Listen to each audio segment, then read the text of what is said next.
to the channel Acharya Ji Online. Please subscribe the channel and press the bell icon.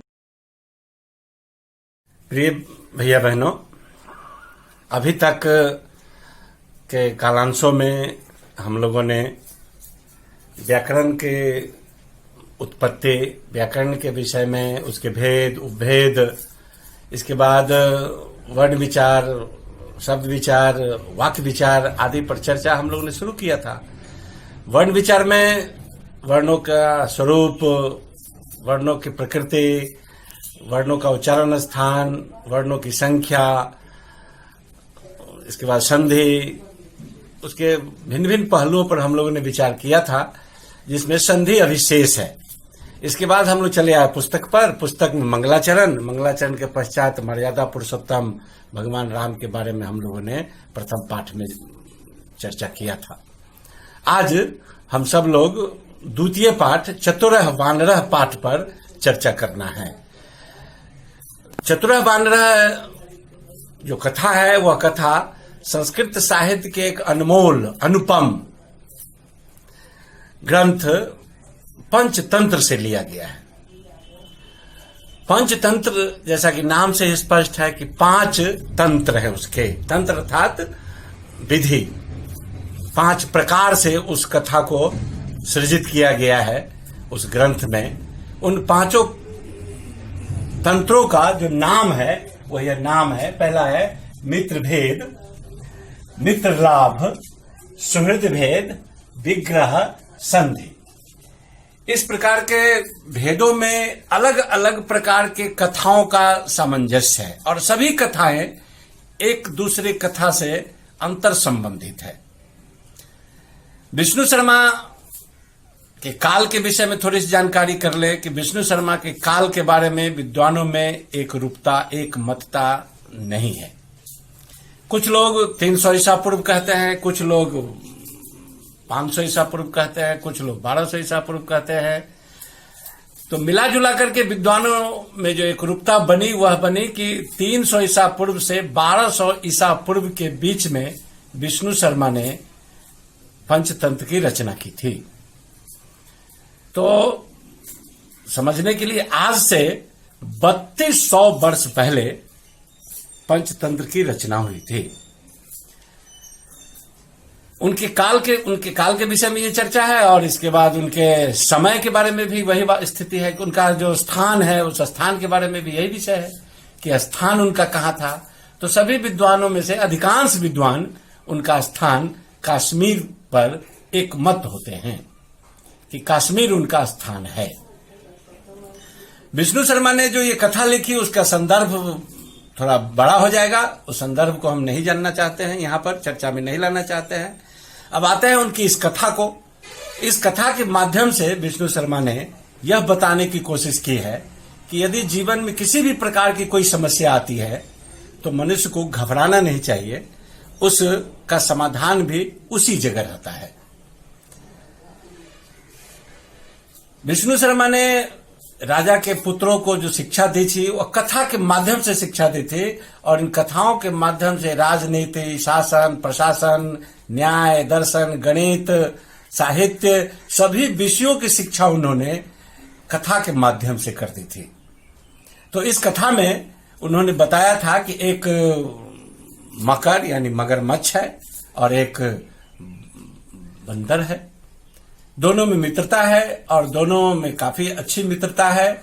उस मित्रता को हम पुस्तक के पाठ के हिसाब से देखेंगे कि वह पाठ में कैसे वो मित्रता आई है और क्या विषय विष्णु शर्मा रखे हैं। इस पर मैंने पहले कहा है कि यह विषय स्पष्ट है कि इस कथा के माध्यम से उन्होंने कहना चाहा है कि किसी भी समस्या का समाधान जीवन में जब आता है तो उसका समस्या का जो समाधान है उसी जगह होता है। कोई भी समस्या जीवन में जब आती है तो उसका समाधान बगल में ही होता है। हमको धीरज के साथ, पूरे मनोयोग के साथ विपत्ति काल में घबराना नहीं चाहिए। देखिए कथा में क्या लिखा हुआ है।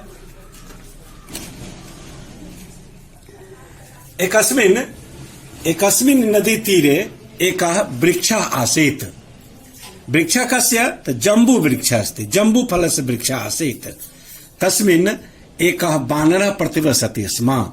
तस्मिन् वृक्षोपरि एकः वानरः, एक बंदर, प्रतिवसति स्म, रहता था। इसमें एक विषय और है कि किसी भी वर्तमान काल की जो क्रिया है, एक वचन और बहुवचन में वर्तमान काल की जो क्रिया है लट लकार में, उसमें अस्म प्रत्यय जोड़ देने पर वह भूतकाल की क्रिया बन जाती है। उसका प्रयोग इस पुस्तक में पर्याप्त है। देखते हैं इसमें फिर से। तस्मिन् एकः वानरः प्रतिवसति स्म सः नित्यम, वह बंदर नित्य प्रतिदिन जम्बू फलानि खादते स्म, उनका फल खाता था। पुनः खादती है, वर्तमान कालिक रूप है, प्रथम पुरुष एक वचन है, उसमें अस्मा प्रत्यय जोड़ देने पर यह भूतकालिक रूप हो गया। इस पाठ में लंग लकार और लिट लकार के क्रियाओं का भरपूर प्रयोग है। तो खादती अस्मा। कश्चित मकरः, कोई मगरमच्छ, तस् मित्रम आसीत्, उसका मित्र था।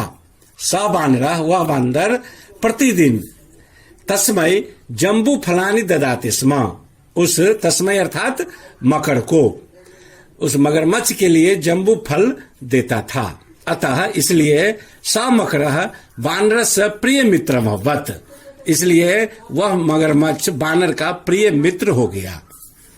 एकदा, एक दिन, मगरमच्छ कानिचित जम्बू फलानि स्वपत्नी अयच्छत्, एक दिन मगरमच्छ ने कुछ जम्बू फलों को अपने पत्नी के लिए दिया।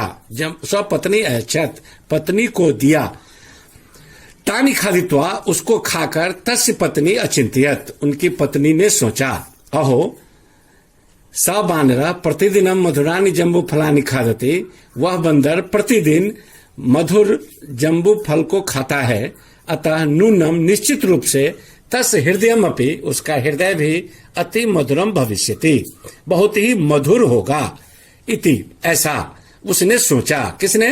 तो तस्य पत्नी अचिंत्यत, उसकी पत्नी ने सोचा। अतः नूनम, निश्चित रूप से, तस् हृदयमपि अति मधुरम भविष्यति, सा स्वपतिम अवदत्, उन्होंने अपने पति से कहा, भो, हे मकरः, प्रतिदिन मधुरानि जम्बू फलानि खादित्वा, प्रतिदिन मधुर जम्बू फल को खाकर, तब वानर मित्रस्य, आपके उस बंदर मित्र का हृदय बहुत ही ज्यादा मधुर होगा।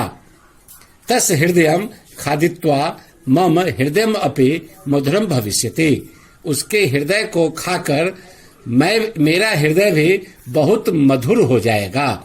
ततः यदि, इसलिए यदि माम जीविताम द्रष्टुमिच्छसि, यदि तुम मुझे जीवित देखना चाहते हो, तर्हि आनय शीघ्रम तस्य वानरस्य हृदयम, तो उस बंदर के हृदय को लाओ। आगे इस कथा के माध्यम से जो और विषय आना है उसको हम द्वितीय वीडियो में डालेंगे।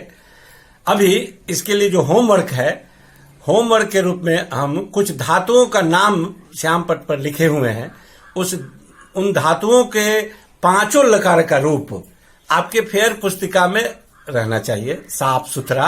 पांचों लकार है, यानी लट लकार, लंग लकार, लिट लकार, लोट लकार और विधिलिंग। आप षष्ठ वर्ग में लिखे भी होंगे, तो लिखे होंगे तो ठीक है, फिर से सप्तम वर्ग के फेयर कॉपी में इन धातुओं के रूपों को आपको पांचों लकारों में लिखकर याद करना है। क्योंकि इस कथा के बाद जब हम आएंगे व्याकरण में, वाक्य निर्माण में, तो इस धातु रूपों का बहुत ही ज्यादा उपयोग होना है। इसलिए यहां पर देखिए कि ये धातु है अस। अस मतलब है अस्ति अस्तर संति वाला रूप। क्री, करोति कुरुतः कुर्वन्ति। इसके बाद खाद, खादते खादता। भू, भवति भवता। यच्छ, देने के अर्थ में, यच्छति यच्छता यच्छन्ति। गम, गच्छति गच्छता गच्छन्ति। ये 1 2 3 4 5 6 धातु है। इन 6 धातु का रूप पांचों लकारों में, पंचु लकारेषु फेर पुस्तिकायाम लिखतु, अस्मरतु अपि।